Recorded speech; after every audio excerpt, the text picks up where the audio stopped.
कारखान्याच्या संदर्भात या ठिकाणी उपस्थित राहिलो आहोत. खरं असते का आताच चेअरमन म्हणले की त्यांना रामबुद्धी सुचो आणि हा सुदबुद्धी सुचो आणि प्रभू रामचंद्राच्या प्रार्थना केली. ज्याने आयुष्य भ्रष्टाचारात काढलं त्यांना शिष्टाचाराची भाषा काय कळणार. ज्या संध्या अधिकाऱ्याची अँड्रॉइड भ्रष्टाचाराची स्वतःच्या अँड्रॉइड भ्रष्टाचाराची घालून तो कारखान्यात शिष्टाचाराच्या भाषा श्रीराम कारखान्यावर करत असेल तर त्याची अपेक्षा काय ठेवावी. स्वतःच्या गावामध्ये अंगणवाडीसारख्या घरकुल असतात त्याला ह्यांनी स्टँडवर स्वतःचा बोर्ड टाकला ना अंगणवाडीच्या योजना आपल्या नावा खपवल्या. ज्याच्याकडे उपेक्षा ठेवायची जागा नाही, विरोधकाचं काम करणारा आपल्याला आपलं काम करावं लागणार आहे. श्रीराम सहकारी साखर कारखाना जन्माला घालताना मालोजी राजांनी केलेले कष्ट डोळ्यापुढे ठेवून महाराजसाहेब तुम्ही सहकार राहा म्हणून ह्याचा निर्णय घेतला. विरोधकांनी विरोधकाचं काम करावं यापेक्षा वाईट त्यांनी करावं, कारण चांगलं काम करायचं तुमच्या घराण्यावर जबाबदारी. भ्रष्टाचाराने शिष्टाचाराच्या गप्पा मारत त्यांच्या आयुष्यात झाली. आयुष्यभर भ्रष्टाचाराने कमवलेल्या माणसाने वयोवृद्ध झाल्यावर त्याला शिष्टाचाराचं स्वप्न कधीही पडणार नाही आणि जरी पडलं तर त्याला शिष्टाचाराची भाषा बोलला तर तो तुरुंगात गेल्याशिवाय राहणार नाही. जो संधी अधिकारी बोलतोय तो बोलत नाही. त्यांनी जमवलेली माया आणि त्यासाठी त्याला लपवाछपी करावं लागते म्हणून तो श्रीराम सहकारी साखर कारखान्याच्या आडूस यांनी आज हा कारखान्याला सभासदाला भेटी जर येत आहे. तो जर भाजप सोडतोय तो तुरुंगात जाणार आहे. तो जर भाजपचं बोलत नाही तर त्याला घरात झोपता येणार नाही. म्हणून तो त्याची धडपड उतरत्या वयात तरुणपणात केलेल्या चुकाची आज सभासदावर आणत आहे. विरोधकाची दहशत खाण्याचं कारण नाही. कारखान्यावर कर्ज झालं तर झालं, डुबला तर डुबला. सभासदांचा तुम्हाला महाराजसाहेब पाठिंबा आहे, पण तो कारखाना जोमात चालावा. आज सत्ता नसल्यावर काय भोगावं लागतं हे आमच्याही लक्षात आले. महाराजसाहेब तुमच्या एका फोनवर कारखाना चालत होता, आम्ही सुद्धा संचालक होतो. आमच्या मिटिंगमधले विषय आणि कारखान्याची परिस्थिती अतिशय व्यस्त असायची. ज्यावेळेस दिवाळीचा बोनस यायचा त्यावेळेस कामगाराला बोनस द्यावा लागायचा, त्यावेळेस कोट 2-2 कोट लागायचे. कारखान्याच्या खात्यात पैसे नसायचे. प्रश्न एकच असायचा, रामराजांना फोन करून काहीतरी मार्ग काढू. महाराजसाहेब तुमच्या फोनने हा कारखाना चाललेला आहे, त्याचा मोठा साक्षीदार आम्ही. हा कारखाना चालवावा लागणार याची परिस्थिती येईल ती सुरू वस्तुस्थिती सभासदांच्या पुढे मांडून अतिशय दिमाखात आणि विरोधकाच्या अपेक्षा ठेवू नका. त्यांनी जर बंद पडला तर ते पेढे वाटतील, कारण त्यांच्याकडे नालायकपणाशिवाय दुसरा उद्योग नाही आणि अशा विचाराकडे आपण लक्ष देण्याचं कारण नाही. का फलटणला विमानतळाची स्वप्न आहेत पण कारखाना बंद पाडण्यास त्याचबरोबर लक्ष नाहीत की फलटणच्या जनतेला कळत नाही असं नाही.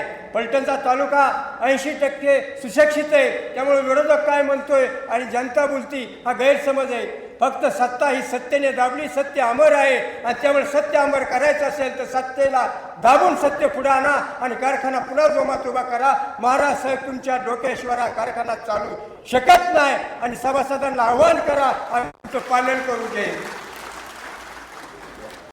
परपंच्या मोडल्याला पुन्हा उभा करायचं म्हणजे इतकं सोपं नसतं, पण त्यातनं सुद्धा रामराजे साहेबांनी आणि ह्या कुटुंबांनी आणि सगळ्या कार्यकर्त्यांनी, मी जिल्हा बँक शिक्षक असतील, सगळे मालोजी बँकेचे सगळे हे असतील, अधिकारी असतील, अनेक लोकांनी आमच्यासारख्या लोकांनी गोईंमधनं 50-50 हजार रुपये कारखाना चालवाय दिलं. त्यावेळची परिस्थिती की फलटण तालुक्यातला शेतकरी जागला पाहिजे म्हणून राजे कुटुंब घेतलेला निर्णय सगळ्यांनी मान्य केला. आणि चव्हाण साहेब बोलले आता खरोखर तळमळीने आमच्या कार्यकर्त्यांची म्हणणं आहे. आज आम्हाला अनेक कार्यकर्ते विचारतात कारखाना चालू झाला पाहिजे आणि कारखाना चालू झाला तरच फलटण तालुका टिकणार आहे. या दृष्टीनं खरोखर आपण सगळ्यांनी प्रयत्न करायचा आहे. परंतु ह्या मी नेते मंडळीला सांगतो, पुढील नेते मंडळीला सांगतो की चांगल्या गोष्टीला प्राधान्य द्या, वाईट गोष्टीला अडचणीला हे करू नका. कारण जनता सगळ्याकडे बघती, जनतेला सगळं कळतं कोण कोण कसं वागतं या.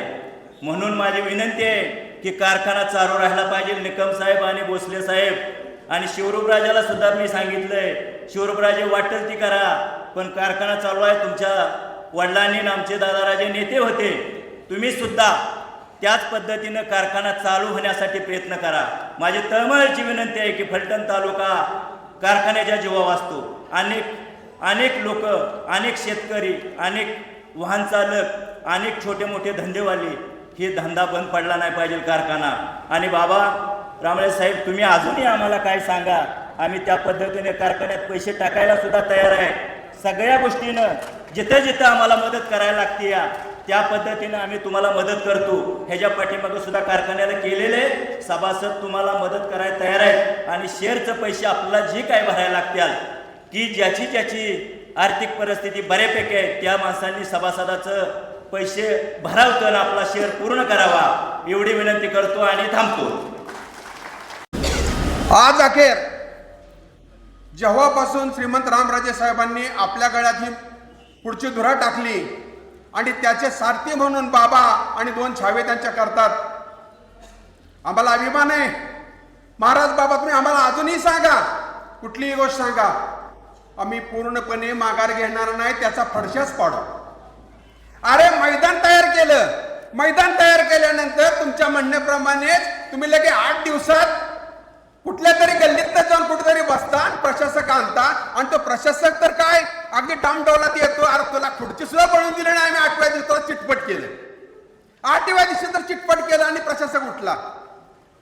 अहो IAS ऑफिसर तुम्ही म्हणून काम करता, सर्वसामान्य जे काम करता, तुमचे वडील चुलते आम्ही एकत्र काम केले, त्यांचे कधी असले विचार नव्हते. पण आज तुम्ही कुठं वाहत गेला. आज विचार करा, 16,500 सभासद आणि आमचे 700 कामगार आज देशोधडीला जर लागणार असतील तर तुमच्या त्या पदवीला काय अर्थ आहे. कुठलं तरी काहीतरी निमित्त काढायचं आणि तुम्हाला पटकण्यात द्यायचा आखाडा आखाड्यात आम्ही तयार आहोत, किस्सा नेसून तयार आहोत.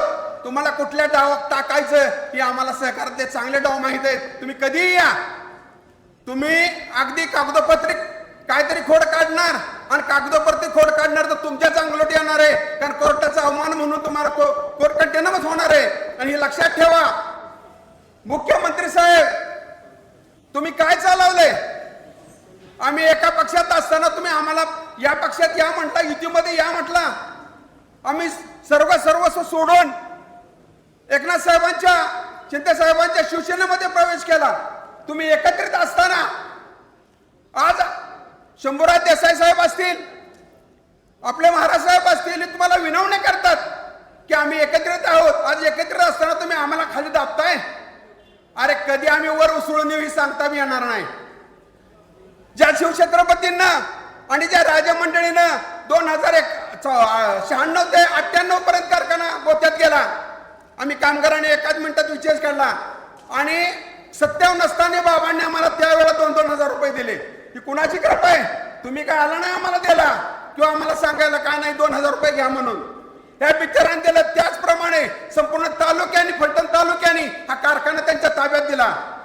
ताब्यात दिल्यानंतर ज्यावेळेला त्यांना अडचण आली, हे आता सध्या जरा लेस आपण मायनस मध्ये चाललोय म्हणून एक सुपीक डोक्यातनं जाणता राजा ज्याला आपण म्हणतो त्याच्या डोक्यातून ही कल्पना निघाली आणि सहकार तत्वातल्या दोन्ही कारखाने मिळून हा आज कारखाना आपण श्रीराम पॅटर्न म्हणून अगदी महाराष्ट्रभर प्रसिद्ध झाला. आणि ह्या प्रसिद्ध होत असताना आमच्याही काही सभासदांच्या चुकी आहेत. आज विचार कर, 400-500 टन मी प्रत्येक वर्षी ऊस घालतोय. 200-300 रुपये कमी घेतले का तर आमच्या नेत्यासाठी वाटेल ते केलं. पण असा विचार करा, का पार्टी निघून जाती तर तोही तोट्यात येतोय. आपण शेजारी बसायचं आणि आपला ऊस चाललाय समजा माळेगाव 2 पैशासाठी जर जाणार सोमेश्वरला तरी दोस्तांना बरोबर नाही. आपल्याला आज अडचण वाटते ज्यावेळेला आपल्याकडे कार्यकारी संस्था असते तर आपल्याला किंमत असते.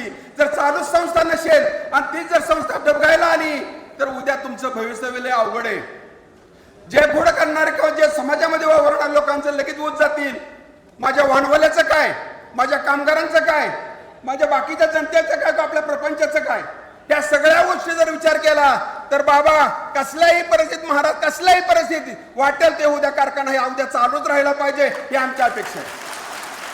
तुमचं उन्हेट म्हणताय, उन्हेट म्हणताय, आपल्याच लोकांना भले विरोधक एखादा माहीत असेल, जे सभासद जवळजवळ 5-5.5 हजार सभासद माहीत आहेत, ते जर मय सभासदांचं जर समजा शेअर ट्रान्सफर केले आणि प्रत्येक कार्यकर्त्यांनी जर तुम्ही सूचना दिला संचालक मंडळाला काय ना किमान आपल्या तरी कार्यकर्त्याचे पैसे संपूर्ण भरून घ्या, शेअर्समध्ये भरून घ्या, ऑटोमॅटिक शेअरची किंमत वाढली जाईल, उन्हेवर तर कमी होईल. बघू बरं कुठली बँक येत नाही. अहो आता बँकेकडे मुळात लोक जायनात की कर्ज द्या म्हणायला. आणि तुम्ही तर मला सांगा, एका भारतामध्ये नवीन स्थापन केलेली एक आपली इंडस्ट्रीज बाबासारख्या जगात नाव होतं आणि एका भारतामध्ये एक नंबरला दूध संस्था येते गोविंद सारखी. मग तो काय नेता आज श्रीराम सहकारी साखर कारखाना बंद पाडून देणार आहे? अरे तुम्ही काही करा, आता कधी या रिंगणात, कधी तुला मैदान आमचं खुललंय आणि या मैदानात ये, पण नीटनेटकाने ये. तुला जर हातात हात देऊन 2 मिनिटात नाही चिटपट केला तर आमची सभासाची अवलाद नाही. आम्हालाही त्यातल्या काय गोष्टी माहीत आहेत, पण आम्हाला कसं होतं, आम्ही सामान्य कार्यकर्ते कुठं आपण कोणाची मुका घ्यायला जाता. त्यापेक्षा आमची विनंती राहील तुम्हाला की तुम्ही ज्या पद्धतीनं मध्यंतरी बोलला की एका सतरंजी येऊन आपण बसू. मित्रांनो, काय हरकत नाही, आम्ही सुद्धा नेते मंडळाला सतरंजी आणू, पण योग्य मार्गाने योग्य असेल तर. जर तर समजा कोर्टाच्या निर्णयाप्रमाणे आम्ही 15 वर्षाचा जर करार केला असेल आणि एखादी पार्टी जर जाणार असेल, त्या पार्टीला जर तुम्ही पळवून लावणार असेल, तरी जरा मनाला विचार करा. आपल्याच मनाला विचारा की आपला तालुक्यात जर समजा एखादी संस्था बंद पडली तर आपल्या बाजारपेठेचं काय होईल, आपल्या लोकांचं काय होईल, हा विचार तुम्ही करा. माझ्या कामगाराचं काय होईल? बाबा काही वाटेल ते झालं. ज्या वेळा 2002 सालीची परिस्थिती आलती, ती जरी समजा आली असेल तर कुठल्याही पद्धतीनं आम्हाला काही सांगा, अगदी पैशाच्या स्वरूपात सांगा, पण कसल्या परिस्थिती हा कारखाना चालू झाला पाहिजे. माझ्या वाहनवाल्याचं, कामगाराचं, शेतकऱ्याचं भलं झालं पाहिजे. तुम्ही काही करा, आम्हाला सांगू नका. आम्ही तुमच्यावरती जे जे गोष्ट आमच्या सोपवली सभासद आहोत ते तुम्हाला आम्ही मान्यता दिली. तुमच्या छातीवरती आम्ही डोकं ठेवले. मग कापायचं का गाडायचं आहे तर तुम्ही ठरवा. पण आम्ही अजून सांगतो हक्काने का, तर आम्ही नेता मांडले. अरे तुम्ही सांगा आम्हाला, काय ना रामाच्या शिखरावर उडी मार, नाही मारली तर मला 1000 बाप असतील. तुम्ही फक्त सांगा महाराज, एखादा शब्द टाकाय हनुमान पुढं की हनुमत आपल्याला असं करायचंय, एखादं नाही केलं तर ज्याला अवलाद बदलून देईल. पण माझ्या सभासदांचं तुम्ही ही जी आपली दुराडी पिटली, या दुराडी विजून देऊ नका अशी सर्वांच्या वतीने मी कळकळीची विनंती करतो. जय हिंद, जय महाराष्ट्र. संतोषराव असतील चेअरमन साहेबांनी त्या ठिकाणी सध्या परिस्थिती सांगितली, पण आपण सर्व शेतकरी बांधव या ठिकाणी कशासाठी आलेलो आहोत? शेतकऱ्याला काय हवं आहे? आता त्या ठिकाणी सभापती मॅडमने सांगितलं की शेतकऱ्यांसाठी पैसे फार महत्वाचे आहेत. आज शेतकरी एवढा हवालदिल कशासाठी झालेला आहे? तर तो हवालदिल झालेला आहे की श्रीरामला ऊस घातल्यानंतर एक विश्वासार्हता शेतकऱ्याच्या मनामध्ये आहे की श्रीरामला ऊस घातल्यानंतर माझ्या त्या ऊसाचे पैसे जे काही ठरलेले आहेत, असं काय आहे की श्रीराम व्यतिरिक्त कोणी 500 रुपये, 200 रुपये, 100 रुपये जास्त दिलेत किती? 1 रुपया जास्त, 1-2 रुपयापेक्षा जास्त कोण दर देत नाहीये.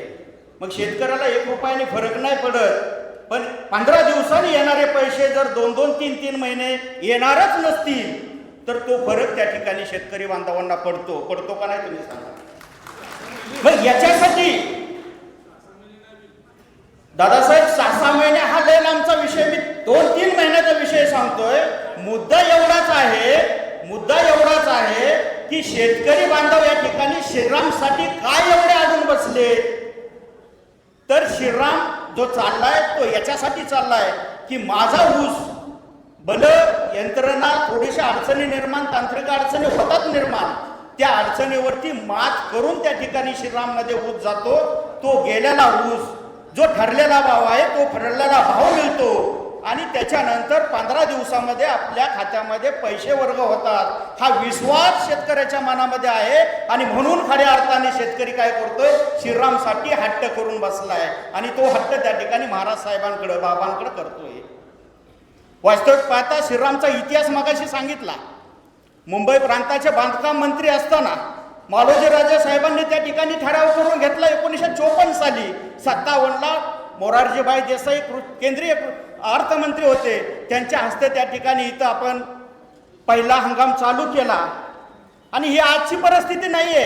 आपण सर्व मंडळी म्हणलं की निवडणूक करून जिंका आणि मग कारखाना ताब्यात घ्या, अशी परिस्थिती त्याही वेळेस तयार झाली होती. सरकारने स्थापन केलेल्या पहिल्या बॉडीमध्ये सन्माननीय श्रीमंत शिवाजीराजे साहेब चेअरमन झाले, पण नंतर ज्या वेळेस 60ला निवडणूक लागली त्या निवडणुकीमध्ये अशी परिस्थिती निर्माण झाली होती. मालोजी राजे साहेबांचं श्रीराम पॅनल आणि विरोधकांचं शेतकरी पॅनल हे उभा राहिलं.